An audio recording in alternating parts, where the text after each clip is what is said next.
Hi කොහොමද ඉතින් කට්ටියට ඔන්න මම අද ඔයාලට අරගෙන ආවේ The Flash කතා මාලාවේ 6 වෙනි සීසන් එකේ 6 වෙනි එපිසෝඩ් එක.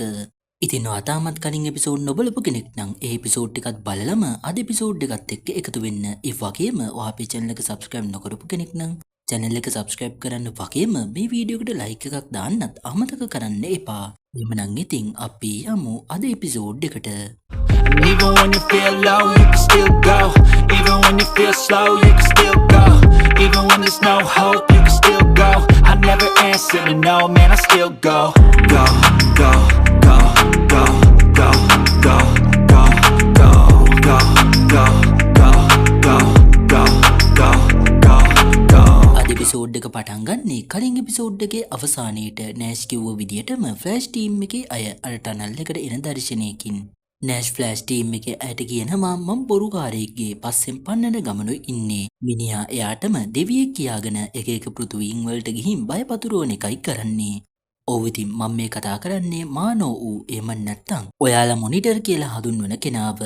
මම ලෑස්ති වෙන්නේ එයාව පරද්දන්නයි. මට එයාව පරද්දන්න පුළුවන් වුණොත් බැරි එලනුත් බේරේ. ෂර්ලොක් කියන විදියට මේ ටනල් එක ඉවර වෙන තැන තියෙන මේ බිත්තියට එහා පැත්තේ අන්තර්මාන ద్వාරයක් තියෙනවලු. ඒකෙන් කෙලින්ම මොනිටර් ගාවට යන්න පුළුවන්.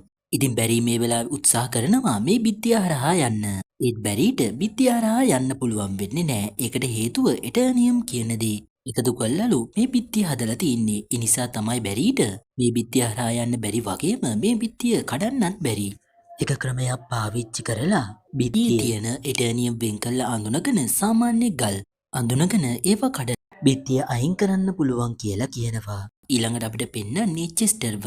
එයාට කළුගෝරත් එක්ක සම්බන්ධය සහ බලපෑම සම්පූර්ණයෙන්ම ඉවර වෙලා දැන් එයා යථා තත්ත්වයට පත් වෙලා. ඒ නිසා මැක් එක එයාව එළියට දානවා. චෙස්ටර් එළියට එනකොට නම් ස්ටාර් ලැබ් එකේ කවුරුත්ම නැහැ. දැන් මේ තැන කවුරුත්ම නැහැ කියලා දැනගත්තට පස්සේ චෙස්ටර් පොඩි රවුමක් දානවා ලැබ් එක ඇතුලේ.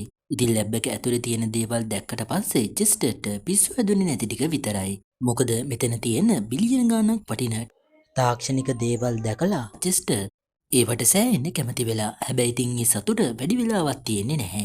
චෙස්ටර් එයාගේ නම Google එකේ සර්ච් කරාම එයාට දැනගන්න ලැබෙන්නේ එයා මැරිලා කියලා. නිවුස් ආටිකල් එකක් තියෙනවා. කිලර් වොසෙන්ට ආවම චෙස්ටර් එයාගෙන් අහනවා මේකේ තේරුම මොකක්ද කියලා. ඊළඟට අපිට පෙන්වන්නේ ජෝවයි බැරිවයි. ඔන්න මේ වෙනකොට බැරි ලෑස්ති වෙලා ඉන්නේ හෙට දවසේ මාධ්‍ය සාකච්ඡාවක් තියලා නගරයේ ආරක්ෂාව එලොන්ගේටඩ් මෑන්ට නිල වශයෙන්ම බාර දෙන්නයි. ඒ වගේම මේ වෙනකොට එලොන්ගේටඩ් මෑන් වෙනුවෙන් නිල සංකේතයකුත් හදලා. ඉතින් දැම්ම රැල්ෆ්ට මේ විස්තරේ කියන්නේ නැහැ. හෙටම කියලා එයාව සර්ප්‍රයිස් කරන්නයි හදන්නේ. ජෝ රැල්ෆ්ට CCPD එකට එන්න කිව්ව නිසා රැල්ෆ් CCPD එකට එනවා ජෝ රැල්ෆ්ගෙන්. එයා මේ වෙනකොට විමර්ශනය කරන සූඩිය බෝන්ගේ අතුරුදහන් වීමේ කේස් එකට ඕනේ ලිපිනයක් හොයලා දෙන්න කියලා. ඉතින් ජෝ ඒක දෙන්න තමයි එන්න කියලා තින්නේ.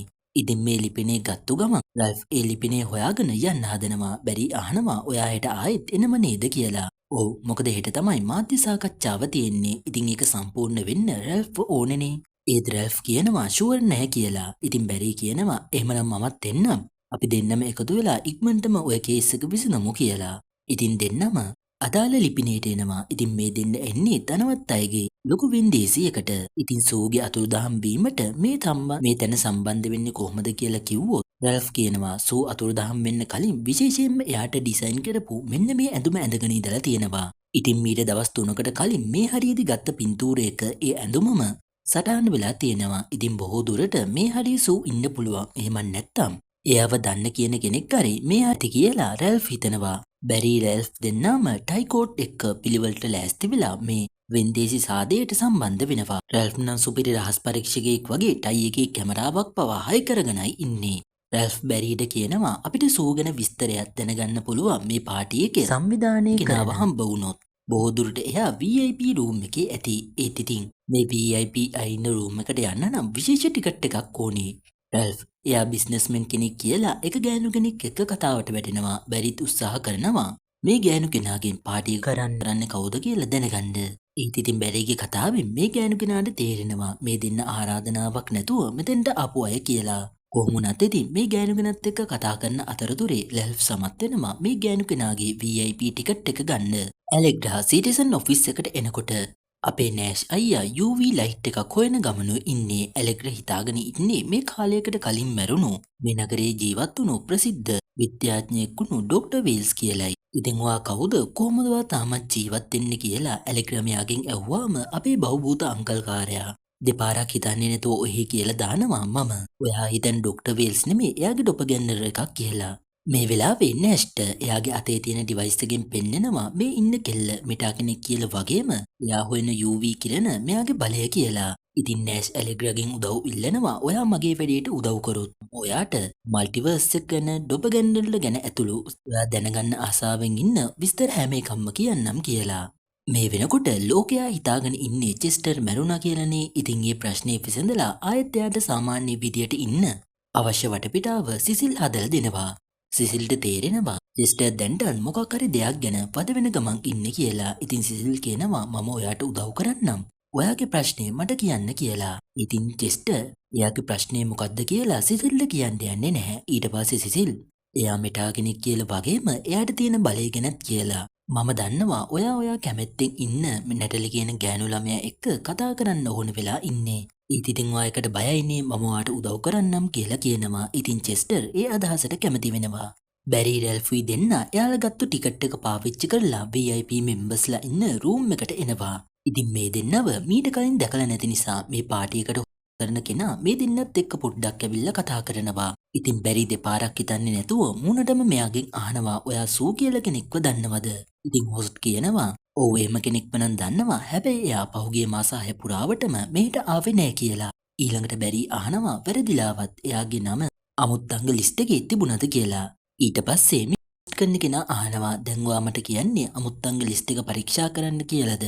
අහලා ගෑනු කෙනෙක්ව එයා ළඟට ගෙන්නගෙන එයාගෙන් අමුත්තංග ලිස්ට් එක අරගෙන බලලා කියනවා නෑ එයා මේ ලිස්ට් එකේ නැහැ කියලා.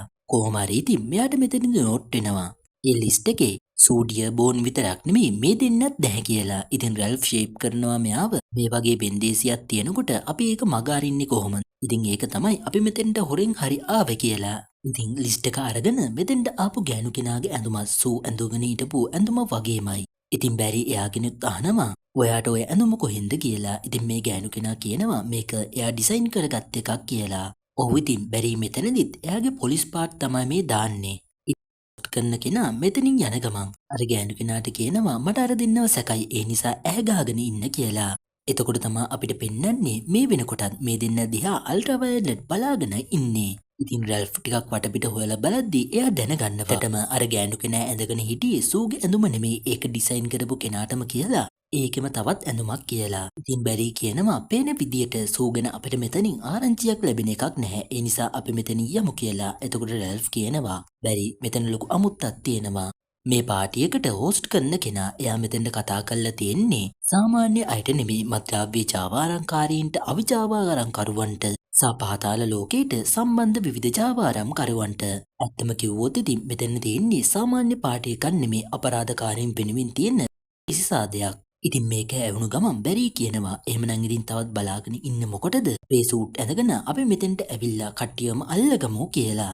ඉතින් රැල්ෆ් බැරිට කියනවා අර හොරේ හොයා ගන්නකම් අපි විශේෂ අමුතු වැඩ නොකර මෙතෙන්ට වෙලා ෂේප් එකේ සාමාන්‍ය අය විදියට ඉමු කියලා. ඉතින් බැරි නම් කියන්නේ මගේ බලයත් එක්ක තප්පරෙන් හැමදේම සෝදිසි කරන්න පුළුවන් එකේ බලාගෙන ඉන්න එක කාලය කන වැඩක් නෙමෙයිද කියලා. ඉතින් රැල්ෆ් බැරිට තේරුම් කළා දෙනවා මේක අපේ නගරේ නෙමෙයි. ඒ නිසා මෙටා බලයන් පාවිච්චි කළා අමාරුව වැටෙන්නේ නැතුව සාමාන්‍ය අය විදියට ඉඳලා ප්‍රශ්නේ විසඳගමු. එහෙම කියලා රැල්ෆ් මෙතනින් යනවා. රැල්ෆ් කියාම බැරි එයාගේ සූට් එක තියෙන මුද්ද ඇඟිල්ල දාගන්න. ඊළඟට අපිට පෙන්වන්නේ චෙස්ටර්ව. එයා සිසිල්ගේ උදව් ඇතුව එයා කැමැත්තෙන් ඉන්න නැටට කියන ගෑනු කෙනාගෙන් කැමැත්ත අහන්න යනවා. හැබැයි ඉතින් මේ වෙලාවේ සිසිල් චෙස්ටර්ට උදව් කරනවා කියලා කරන දේවල් වලින් වැඩේ තවත් අවුල් වෙන එකයි සිද්ධ වෙන්නේ. ඉතින් පැත්තකට වෙලා මේ දෙන්නගෙම නාඩගම් බලාගෙන ඉඳපු ෆොස්ට් කියනවා චෙස්ටර්ට එයාගේ ගෑනු ළමයාගෙන් කැමැත්ත අහන්න ඕන නම් එයා කරන්න ඕනේ එයාගේම විදියට නැතුව එයාගේ බලයෙන් උදව් අරගෙන නෙමෙයි කියලා. නෑෂ් ඇලෙග්‍රට මල්ටිවර්ස් එක ගැන ඒ වගේම මල්ටිවර්ස් එකේ ඉන්න එක වගේ අය ගැන හැම විස්තරයක්ම කියලා තියෙනවා. ඒ විතරක් නෙමෙයි ඉතින් හොඳම එක කියන්නේ මේ ලොකුන් නැහැ දෙපාරක් නොහිතා බැරි ඇලන් තමයි ෆ්ලෑෂ් කියන්නේ කියන එකත් කියනවා. ඉතින් මේකෙන් ඇලෙග්‍රා දැනගන්නවා එයාගේ බොස්ගේ හස්බන්ඩ් තමයි ෆ්ලෑෂ් කියන්නේ කියලා. නෑෂ් ඇලෙග්‍රට මානෝව් එහෙම නැත්තම් මොනිටර් ගැන විස්තර කියලා මම දැන් හදන්නේ එයාව පරද්දන්නයි. දැන් ඔයාගේ බලේ මේ බිත්තියට UV කිරණ එවන්න. එතකොට මට එටර්නියම් නැති තැන් අඳුනගෙන බිත්තිය කඩන්න පුළුවන් කියලා කියනවා. ඇලෙක්ඩා කියනවා ඔයා හදන්නේ ඔය මොනිටර් කියන කෙනාව මරන්න නම්. මට ඒකට උදව් කරන්න බෑ. මම මිනිවරණ වැඩවලට එකතු වෙන්නේ නැහැ කියලා මෙතනින් යනවා. රැල්ෆ් ෂේප් එකේ මේ උත්සව ශාලාවේ කන්ට්‍රෝල් රූම් එකට පැනලා ඒකේ තියෙන PC එකේ ෆයිල් පරීක්ෂා කරගෙන යද්දී එයාට ටිකක් වෙනස් නමකින් තියෙන ෆයිල් එකක් හම්බ වෙනවා. අනෙක් පැත්තට බැරි ෆ්ලෑෂ් විදියට එයාගේ සූට් එකක් දාගෙන මෙතන පරීක්ෂා කළා සූ මෙතන නැහැ කියලා තාහුරු කරගන්නවා. ඉතින් බැරිගේ පිටිපස්සෙන් එන අල්ට්‍රා වයලට් එයාට කරන්ට් එකක් වද්දලා අල්ලගන්නවා. අනෙක් අතට රැල්ෆ් ගිනි වලල්ල කියලා තියෙන ෆෝල්ඩර් එකක් ඕපන් කරලා බැලුවාම එයාට තේරෙනවා මේ අපරාධකාරයෝ මෙතෙන්ට ඇවිල්ලා තියෙන්නේ ගිනි වලල්ල කියන නමින් හඳුන්වන මේ ඩිවයිස් එක ගන්න. ඉතින් මේ ඩිවයිස් එක අභ්‍යවකාශයේ රඳවලා තියෙන සැටලයිට් එකක්. මේ සැටලයිට් එකේ තියෙනවා ලෝකයේ ඕන තැනකට එවන්න පුළුවන් විදිහේ බලගතු මිසයිල. ඉතින් මේ මිසයිල වලින් ලෝකයේ ඕනම තැනක් ඉලක්ක කරන්න පුළුවන් වගේම ෂණිකව ලොකු ප්‍රදේශයක් විනාශ කරන්නත් පුළුවන්. මේත් එක්කම මෙතෙන්ට සංවිධායකයන්ටත් අල්ලගන්නවා. බැරිට ආයෙත් සිහිය එනකොට මේ දෙන්නා පුටුවකට තියලා මෙටාපලයන් අවහිර කළා ගැට ගහලයි තියෙන්නේ. පාටි කරන කෙනා අහනවා සෙන්ට්‍රල් සිටි එකේ වීරයා මෙතන මොකද්ද කරන්නේ? ඒ වගේම මේ දෙන්නම අහුවෙලා තියෙන්නේ ෆ්ලෑෂ් නිසා කියලා. ඕව ඉතින් බැරි එයාගේ මිටාබලය පාවිච්චි කරපු නිසා ඩිටෙක්ටර්ස් වලට ඒක අහුවෙලා තියෙනවා. දැන් මෙයා දන්නේ ලේසර් එකක් පාවිච්චි කළා මේ දෙන්නව මරන්න වගේම රින් ගිනි වලල්ල කියලා හඳුන්වන දේ. ඒක ගන්න ආපු අයට පෙන්වන්නයි. ඉතින් ඒ ආයුධය ටෙස්ට් කරලා බලන්න මෙයා යන්නේ සෙන්ට්‍රල් සිටි එක විනාශ කරන්න. ඇලෙග්‍රා දමල ගහලා යන්න ගියාට ටනල් එකෙන් එළියට යන්නේ කොහොමද කියලා දන්නේ නැති නිසා ආයෙත් හැරිලා එනවා. නෑෂ් ඇලෙග්‍රාගෙන් අහනවා ඔයා ඔයාගේ බලයන් පාවිච්චි කරන්නේ නැත්තේ ඒකට බය නිසායි. ඇයි ඒ කියලා. ඉතින් ඇලෙග්‍රා කියනවා එයාට තමන්ගේම බලයේ තියෙන ජාති සහෝදරියක් ඉන්නවා. එයා කරන්නේ ඒ බලය පාවිච්චි කරලා මිනී මරණ එක. ඉතින් මමත් මගේ බලය පාවිච්චි කරන්න ගත්තොත් මමත් එයා වගේ වෙයි. නෑෂ් කියනවා තමන් කවුද වෙන්නේ කියලා තීරණය කරන්න තමන්ගේ බලයට නෙමෙයි මමන්ටයි පුළුවන්. ඒ නිසා බය නැතුව මට උදව් කරන්න කියලා ඉල්ලනවා. ඉතින් ඇලෙග්‍රා එයාගේ බලය පාවිච්චි කළා නෑෂ් ඉල්ලපු උදව්ව එයාට කරලා දෙනවා. චෙස්ටර් ගිහින් එයාගේම ක්‍රමයකට එයා කැමැත්තෙන් ඉන්න ගෑනු කෙනාගෙන් කැමැත්ත ආනවා. බැරි රැල්ෆ්ගෙන් සමාව ඉල්ලනවා. මොකද රැල්ෆ් කිව්වා වගේ මෙටාබලයන් පාවිච්චි නොකර හිටියනම් මේ දෙන්නව මාට් වෙන්නේ නැහැ. ඒ වගේම බැරි මේ වෙලාවේ කියනවා එයා අතුරුදහන් වුණාම නගරය ආරක්ෂා කරන්න ඕනේ ඔයා. මම අද මාධ්‍ය සාකච්ඡාවක් තියලා ඒක කියන්නයි හිටියේ. මේක ඇහුණාම රැල්ෆ් පුදුම වෙනවා වගේම ඇත්තට මේක මට ගෞරවයක් කියලා කියනවා. රැල්ෆ් කියනවා හැබැයි බැරි අපේ සුපිරි වීර ස්වරූපයට වගේම සාමාන්‍ය ස්වරූපයටත් තැනක් දෙන්න ඕනේ. මම කියන්නේ සමහර තැන්වල ඔයා ෆ්ලෑෂ් විදියට නෙමෙයි බැරි ඇලන් විදියට ඉන්න. ඒක තමයි හොඳම වෙන්නේ කියලයි. රැල්ෆ් කියනවා බැරිට එයාගේ ෂර්ට් අතේ තියෙන ක්ලිප් එක අරගෙන ඒක ලේසර් එකට විසි කරන්න කියලා. ඉතින් රැල්ෆ් කිව්ව විදියටම බැරි කරාම ලේසර් එක ඕෆ් වෙනවා. හැබැයි ඉතින් තප්පර ගානකින් ආයෙ ලේසර් එක ක්‍රියාත්මක වෙලා ඒක වැඩ කරන්න පටන් ගන්නවා. ඒත් ඉතින් ලේසර් එක මේ වෙනකොට කැඩිලා නිසා ඒක දැන් ඔහේ හැමතැනටම ලේසර් වලින් ෆයර් කරන්න පටන් අරගෙන බැරිට තේරෙනවා ලේසර් එක ෆයර් කරන්නේ රටාවකට කියලා. ඉතින් බැරි සමත් වෙනවා ලේසර් එකේ ප්‍රහාරයක් එනකොටම එයාලව ගැට ගහලා තියෙන මෙටා අවහිරකයට ලේසර් එකේ ප්‍රහාරයක් වද්දලා ඒක කඩලා දාලා බේරෙන්න. බැරි කියනවා අපි අර හොස්ව නවත්තන්න ඕනේ. හැබැයි මේ සැරේ ඔයාගේ ක්‍රමයට කරමු රැල්ෆ් කියලා.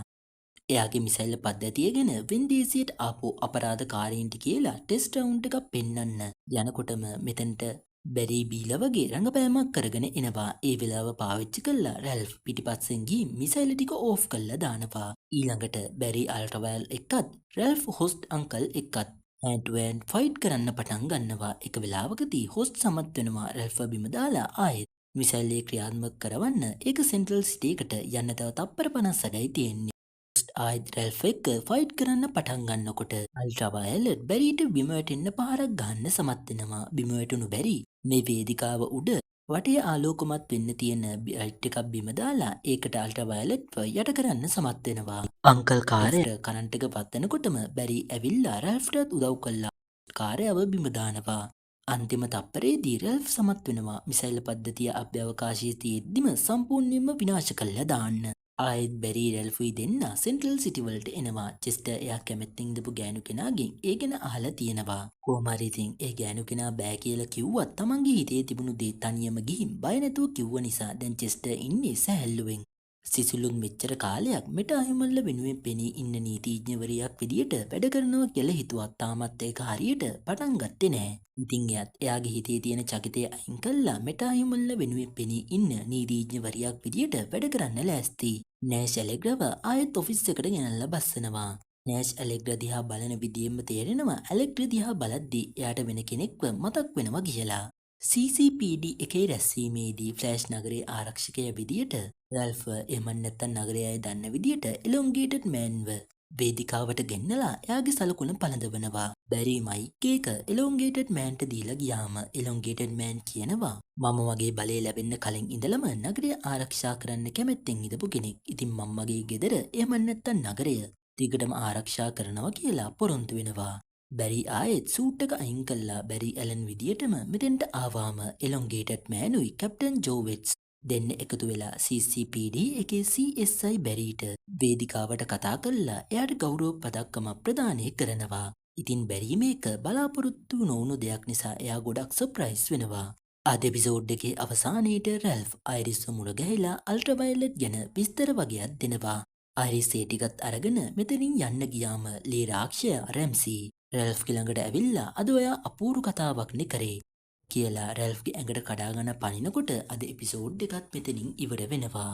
එහෙමනම් ඉතින් ඉක්මනටම ඊළඟ එපිසෝඩ් එකකින් හමු වෙමු. එතෙක් හැමෝටම සුබ දවසක්.